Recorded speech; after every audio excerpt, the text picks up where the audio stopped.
Hello, and welcome to another episode of the VtES podcast, where we talk about all things related to Vampire: The Eternal Struggle. Before we start the video, I'd like to take this opportunity once again to remind you that if you like the video, please give us a thumbs up, subscribe to the channel, and leave a comment in the comments area below. It really helps the channel and helps me make more videos like this for you. If you wish to support the channel directly, you can also do so over at patreon.com/swakuoz. Every little bit counts, and well, that's all for the preamble. And without further ado, it's a big welcome to our returning guest. Once again, I guess relatively famous by now. The one, the only, Johann! Woo! Hello! Who's that dude? Who's that dude? You know the guy. The one with his own YouTube channel. Links in the description below. Somewhere here. Yeah, do check out his channel if you have the opportunity. He talks about Flesh and Blood card game, among other things. Maybe in the future he might talk about VtES. You don't know that. Maybe. Welcome back, Johann. Long time no see. Anyway, so today's podcast we are going to talk about one of the most, I guess, for lack of a better term, enduring archetypes for VtES, which is the wall deck. Some say it's the most boring deck to play against. I say if you're bot playing against the wall, you just need to get good. Right now. Yeah. Well, to be honest, the wall deck is one of my more favorite archetypes. Look at that, birds of a feather. Yeah. So I guess before we start, it'd probably be a good opportunity to set up a definition of what is a wall deck. Yeah, basic definitions always help. Yeah. So what exactly is a wall deck? Well, for me, a wall deck is basically a deck that stops people from, people here generally being your predator and hopefully your prey, from taking actions, and then survive the table until you get your victory points. Yeah, so it generates enough intercept to block a lot, and not just intercept. You also need stuff that can wake you up. So stuff that I used to say untap, but now it's called unlock. So unlock and intercept. That's generally what a wall deck should be composed of. And I think we've mentioned this before. A wall deck is also a bit of a sub-archetype of combat. I mean, at the end of the day, you can't just have intercept and wakes and just block. You still have to make it, once you block, you need to punish the acting vampire, otherwise people would just try. If there's no punishment, people would just go, hey, let's just try anyway. Yeah, actually, I do consider the wall deck as a sub-archetype of the combat deck, because there's a significant number of combat cards in addition to the intercept cards. Usually, when you examine the 90 card or 70 card list, there's a huge chunk, maybe one third combat, 1/3 intercept and block, something like that. I think it kind of depends as well on what type of discipline spread you get, right? So if you have a discipline spread that can offer you like really short chain combat, usually aggro poke, or things like Burst of Sunlight or Breath of the Dragon, then maybe your combat is slightly less, But I think you're right. About 1/3, sometimes 1/4, if it really is a short chain combat, but it's a significant amount. Yeah. Actually, I want to point out something that we missed in the previous episode of the combat. Speaking of combat, you guys can check it out.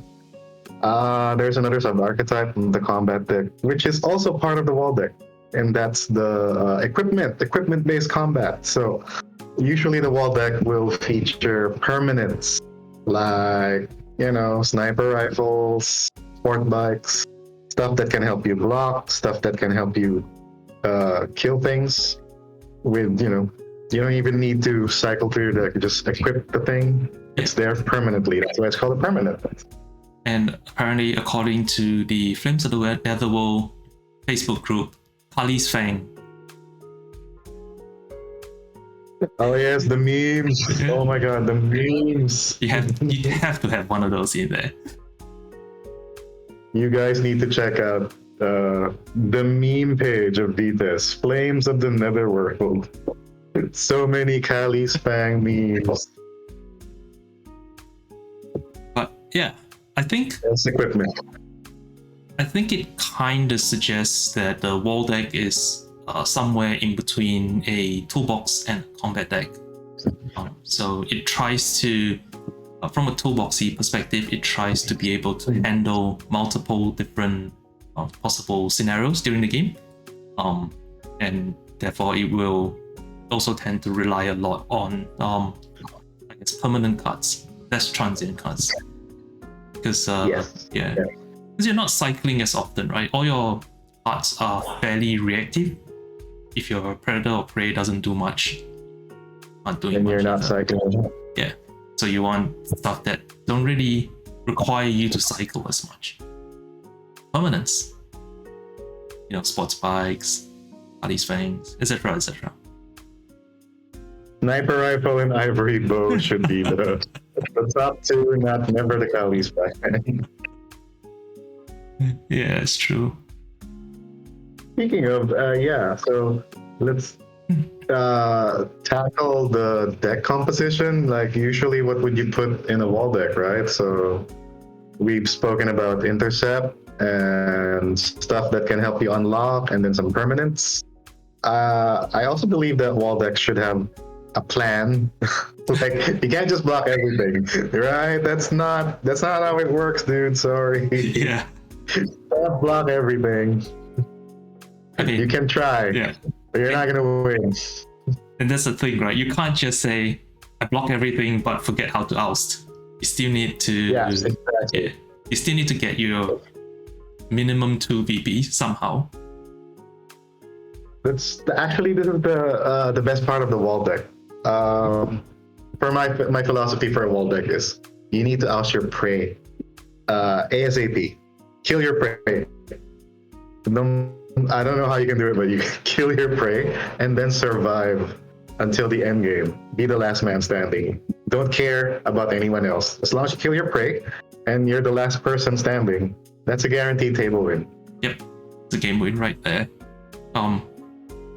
I think personally, I will add another sort of my own outlook to a wall deck when you're putting the deck together is, try not to focus too much on just stopping people's action. Your focus shouldn't be 100% on making actions unsuccessful. I think a really good wall deck, what you want to do is make it really hard for your predator and prey to do things and then fail. So what do I mean by that? So things like bleed bounce. So you have intercept, your predator attempts to bleed you, you have a bit of intercept, you have the threat of combat, they have to play stealth or some sort of evasion to get past you, and then when they get past you and go like, all right, bleed for 6, then you bounce it. So make them put the effort to fail. And things like, if you have a lot of votes, that's vote defense. Otherwise, you need to consider things like delaying tactics. So once again, or eagle spikes. Yeah. eagle sight, make it hard for your prey to fail. Make it really hard to succeed. You just want to make it really hard for people to succeed, but also hard for make people jump through hoops in order to fail. I think that's what a successful wall deck. Yeah, I think we also need to focus, like we've discussed, sorry, I'm still going back to the deck composition because you need a master plan. You need a goal. So we talked about the, hypothetical 1/3 intercept, 1/3 combat. What's the other 1/3? The other 1/3 should be how to oust your prey, right? Or how to, get into the VPs. What's the most common cards, like no clan required, the most generic stuff that can help you? So these would be maybe the rack as a way of gaining permanent blood and to generate, oh look, I can steal the rack from a wall deck, good luck. Power Base Montreal is another one, very common one. What else? Millicent Smith, Vampire Hunter. Oh, that's interesting. Puritan Vampire Hunter. Yeah. Can burn people. If you block them with Millicent Smith on their turn, that's a auto burn. Yes. So Millicent Smith, let me just pull up the actual text. So Millicent Smith, Puritan Vampire Hunter is a master card. It says unique master. Put this card into play if any of your vampires are blocked. Burn Millicent and your acting vampire without combat, and then during your discard phase, your predator takes control of Millicent. So she goes around the table, and whoever's controlling Millicent, if their vampires are blocked, that vampire gets burned together with Millicent. Yeah, it's a nice targeted way to get a key vampire off the table. You just need to block. You don't even need to torpor them or anything. You just need to block them. Yeah, and then so other stuff that may maybe help though. That's the 1/3, how to oust stuff or how to stabilize. It's been a while since I played VtES. Thank you, Pandemic. You kind of also need to, like you said, you want to make sure your prey gets ousted at some point, right? And I think this heist. Oh, Fame might. Because you block his prey, put it on your prey, block him, torpor them. Yeah, that requires significant. I think Fame really only works if you have access to Auspex, which gives you Eagle Sight. So probably not all wall decks can play it, but Fame's definitely an option. And I think, tying back to what you said before, like you don't really care what happens to the rest of the table as long as your prey gets ousted. Also cards like Smiling Jack. And if you're playing Anarch, I forgot the most important Smiling Jack. Yeah, and if you're playing Anarch, Constant Revolution as well.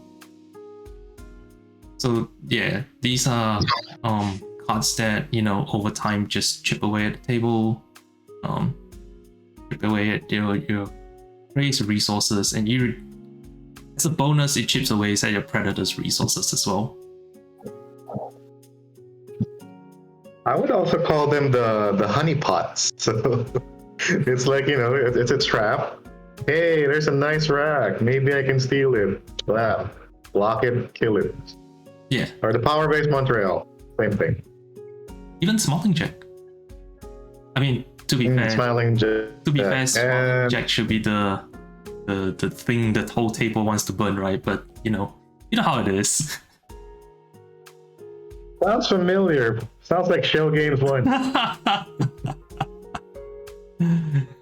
Yeah. Check that out in one of these links somewhere. If you're wondering what we're laughing about, there was a Smiling Jack on Shell Games episode 1 that stuck around a lot longer than what you would expect it to. Way longer. Nobody wanted to remove it. Nobody wanted to remove it. This will I'm gonna segue into the drawbacks. Sure. What are the drawbacks of a wall deck? Because I was gonna say we should add like stuff that can cleanse your hand. Example, another honeypot, the fragment of the Book of Nod, lock to draw 2 cards. So it can be stolen by anyone. So this is also one of to shore up the weaknesses of wall decks, because they suffer the same as combat decks. Like, I have a handful of intercept, but no combat cards. So what do? We just wave at each other and punch each other for 1. So sometimes you need to prevent the hand jams, or it could be the opposite way around. I could have a hand of combat with no intercept or no wakes. So these are one of the drawbacks of playing a wall deck. You just need to cycle your hand. You should be able to cycle your hand. Yeah. I think the wall decks especially falls into the problem of you need the right card at the right situation. So like you mentioned, you have wakes and intercept, that's great, but if you have no combat, then your prey or your predator knows, hey, this is the turn I can just do whatever, and I'm not going to be punished for it even if I fail my actions. And well, it cost him the actual action. It cost him the minion's turn. Yeah, but as opposed to your minion going top 4, it's worth trying, right? It's like a green light to say, just try. I might run out of wakes, just try. Yeah. So yeah, that is one of the key weaknesses of the wall deck. Because you don't cycle as fast, you are reasonably likely to have the wrong parts at the wrong time. So then, like you mentioned, you need parts like the Book of Nod, fragment of the Book of Nod. There's another one I'm sure I forgot because it's been a while. Let me see if we've got the right fragment. Yes, that's correct. So the fragment of the Book of Nod is a unique master card. It's a unique knock fragment. Let's put this card into play, and you can lock this card to draw 2 cards and then discard down to hand size. Any vampire can steal this as a directed action. But yeah, it lets you. I think the good thing. Yeah, the most important thing, unlike say the Barons, this allows you to draw 2, so you get to decide what you want to do with it first before making a decision to what to discard. Yeah, correct. I think the other weakness of a wall deck is more to the player rather than to the deck archetype itself, which is because you're playing a wall deck, you always kind of think that, hey, I can block everything, but just because in theory you can, you probably shouldn't. You read my mind. I was gonna say that. Just because you can block something, it doesn't mean you should. You have to be strategic in what you block.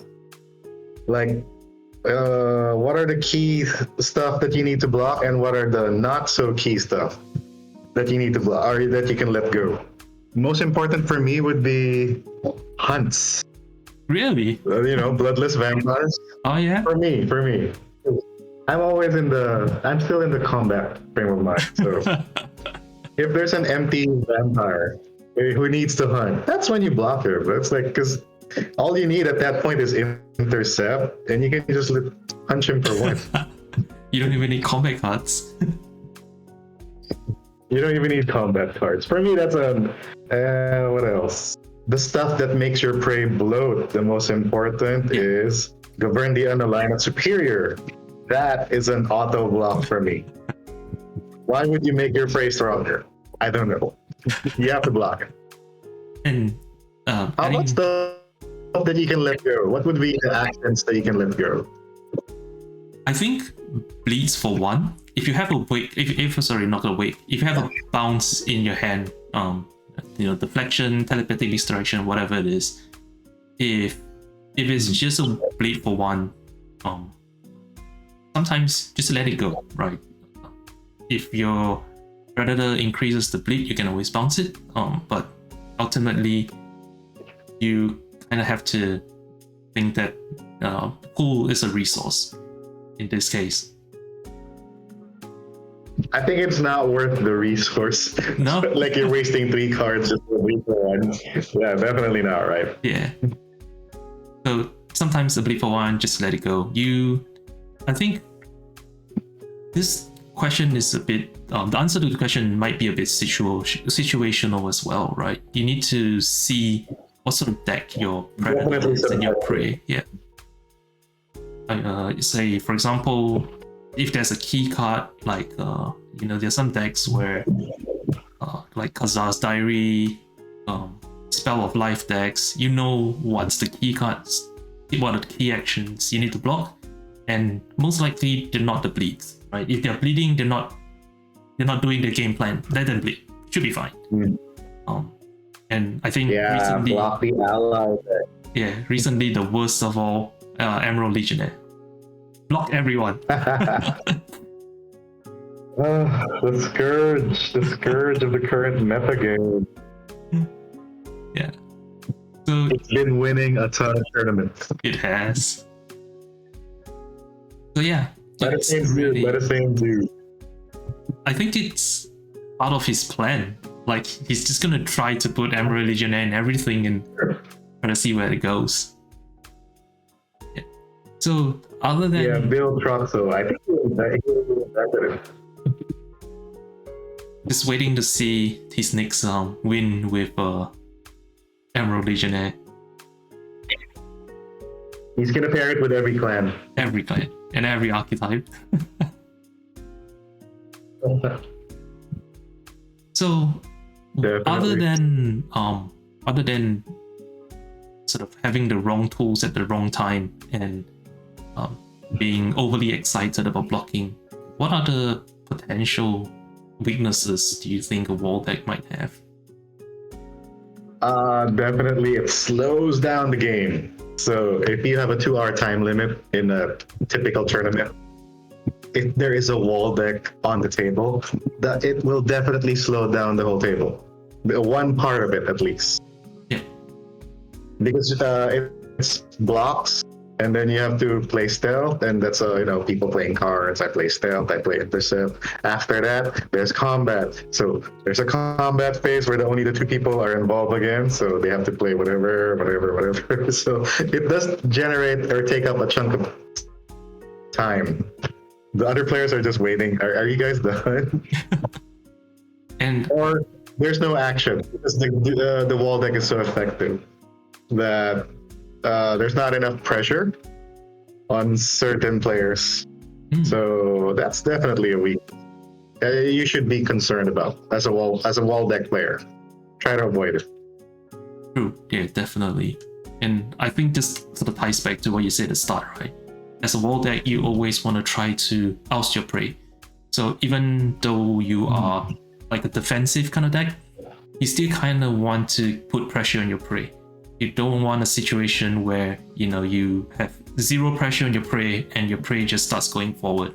That's not what you want either. You need forward pressure, not so much on the backward part. But unfortunately, I think that's one of the inherent sort of weaknesses of a wall deck, is a lot of your resources are spent on looking backwards. You have to pick and choose carefully what you want to go forward. I think a lot of the sort of permanent forward effects are definitely helpful here. Army of Rats, for sure, comes to mind. What else is definitely there? Even the camera phone, honestly. Like yeah, anything. A laptop computer, sure. Why not? Yeah.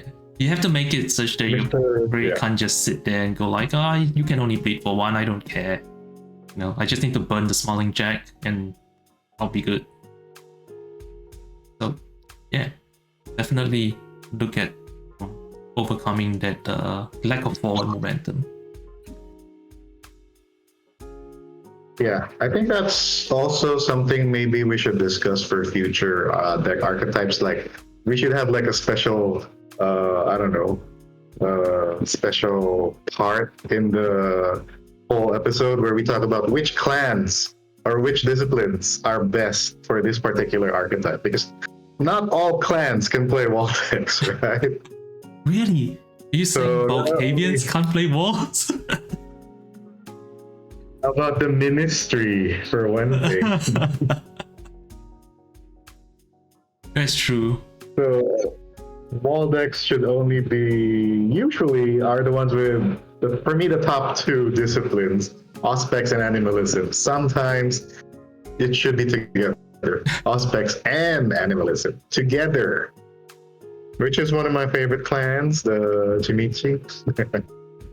Well, they have them. they're losing Auspex, I think. The new ones just lost it. Thanks. Yeah. Well, they still get I animalism. don't have those yet, so. They still have animalism, so that's not too bad.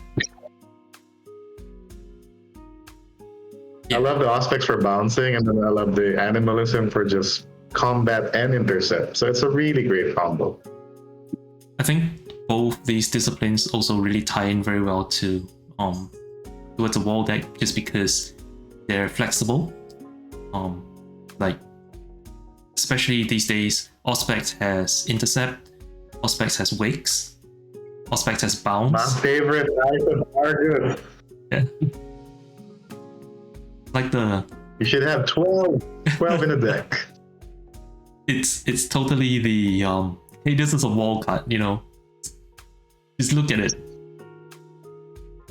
It's a must-have. Eyes of Argus, definitely a must-have, along with telepathic misdirection. So that's in the Auspex camp.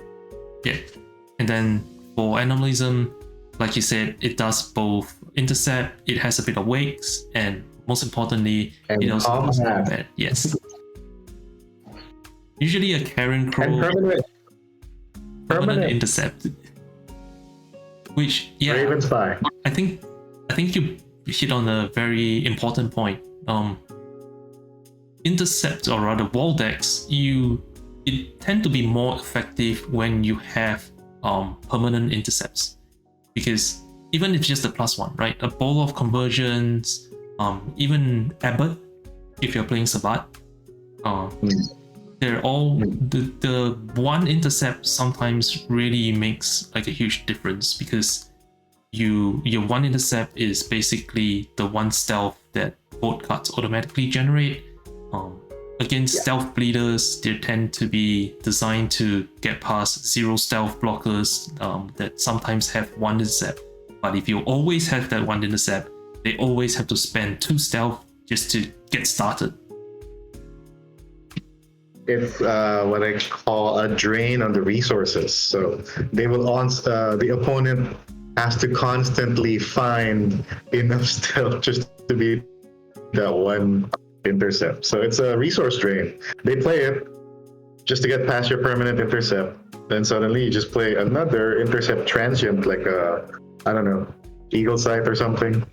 So then they have to find another stealth somehow. So it's a resource drain. Pretty good. It's gonna get taxing in the long run. Yep. It's a card advantage, I guess. I mean, VtES, you draw back every time you play, so you don't really get card advantage in that sense, but you do get card advantage by forcing your prey or your predator to cycle away specific types of resource, right? So with permanent intercept, you're forcing the acting vampire to play at least 2 cards to your 1, or even 3 cards sometimes to your 1. So eventually, also, this is the same for permanent combat, like a magnum or a sniper rifle. Same thing. You just need to block them and then auto 2 damage without spending any cards too. So it still applies to the combat side. Yep. Also applies. Or guns and animalism, because Karen Crows with guns. Why not? Why not? Yeah, this is how they win wall decks. And I think we've pretty much covered it, but probably worth reiterating the strengths of wall decks. The most obvious strength, for me at least, is you generally don't get ousted much. As you said, enduring. So you will endure. You will definitely endure. Most likely, you will not be the first person off the table. That's like a high chance. 80% you will not be the first person ousted unless everyone teams up on you. Yeah. I mean, let's be fair. If you play a few games with your wall deck and you realize you're always the first person started, it's time to go back to the drawing board. Go through this video. With your wall. Go through these videos again. Maybe you see what you're missing. Maybe. But yeah. Yeah, you're not usually likely to be the first one to get ousted. So you're pretty safe. Your pool, at least, is pretty safe. I think. I guess. The other strength. I think there are variants. There's always variants for wall decks. For me, always. I like variants. Example, the superstar vampire who can block everything. Like you put like 5 Raven Spies on that one Gangrel vampire. Why not, right?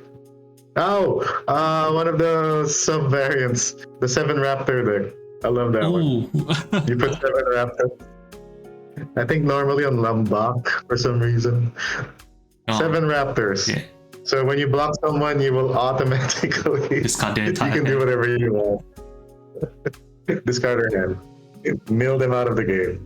So many variants, so many fun things that you can do with a wall deck. It's not just block everything, torpor. You can have fun with wall decks, like 7 Raptors. You guys should try it. It's fun. You could also have the mid-range, like the medium capacities, 4 capacity, 6 capacity vampires. Because a single Pentex can ruin your day sometimes. Or a single sensory deprivation. Yeah. Oh, for me, never. I never tried to do superstar vampires. That's not for me. I can see the flaw immediately. Putting all your eggs in one basket, never good. That's true. The other, I think, strength of a wall deck probably is generally people don't see wall deck as table threats. Because you're not doing anything. Right? You don't have they're boring. Yeah, because they're boring. You don't have the big explosive bleed for 6. You don't have the huge torpor or your predator with vampires. You don't have in one turn. Yeah, you don't have reckless agitation, for example. So yeah. You just have a smiling jack that slowly gets bigger. And gets ignored for some reason. Well, let's be fair. In a more sort of sane table, people will still go after Smiling Jack, but generally, yeah, it's very hard for your prey or your predator to convince the rest of the table that you're a table threat. Your predator especially, right? Most of the time, your predator says, but he's a table threat, and the rest of the table just says, well, I guess it's just you. Because he's stopping you, so you're not happy, you're salty. This sounds like a regular game of any VtES regardless, like whatever you're doing. Honestly. It's like a regular game. People will be pointing fingers at everyone. That's true. I think I really just need to reiterate the common pitfalls as a player of a wall deck. You really should try to move forward. Try to bleed your prey. Try to do some damage, because this is why, as you said, wall decks are considered not a threat. They're not bleeding. They're just standing up. They're not tapping. Or they're not doing anything. So it's really a common mistake especially for a new person, a new player, to trying out a wall deck. They think, I will just not do anything, stay untapped, stay unlocked and try to block stuff. No, you should be, Turning sideways. making your vampires horizontal, turning them sideways. Do something. This is a common pitfall that you should try to avoid. And I think this also ties back into deck construction as well. So when you're building up your wall deck, have a think about how many wigs or unlocks, right? That you will need to put into the deck for you to be comfortable to be taking actions every turn. If you're just standing around not doing anything because you run out of wigs, then you really have to go back to the drawing board, have a look again. Maybe some of the viewers at home or the listeners at home might disagree. Let us know in the comments below. But personally, I think if you're building a wall deck, wigs are more important than straight up intercept. So if you have a choice of on the quivi or enhanced senses, and you can only take one, say take the on the quivi, because being able to block at 0 stealth. Eyes of Argus. Eyes of Argus, have both. Why not? It's a 2-for-1. Or for the Camarilla, second tradition. Oh yeah. Put 12 second traditions. Second traditions, organized resistance. For Anarchs. For the new stuff. Yeah, definitely. And it goes beyond sect as well, right? It's Animalism is famous for this. Its guidance is intercept and unlock after combat. Sense the Savage Way is combat and intercept. That's my favorite. Sense the Savage Way. Yeah. It's like a weaker Eyes of Argus. Oh, the comment section is knock off Eyes of Argus.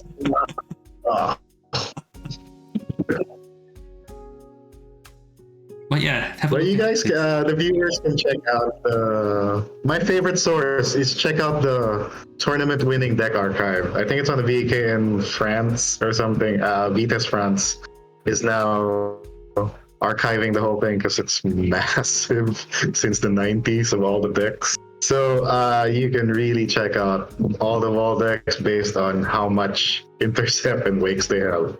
You can use that as a guideline. Yep. For deck building. Yep.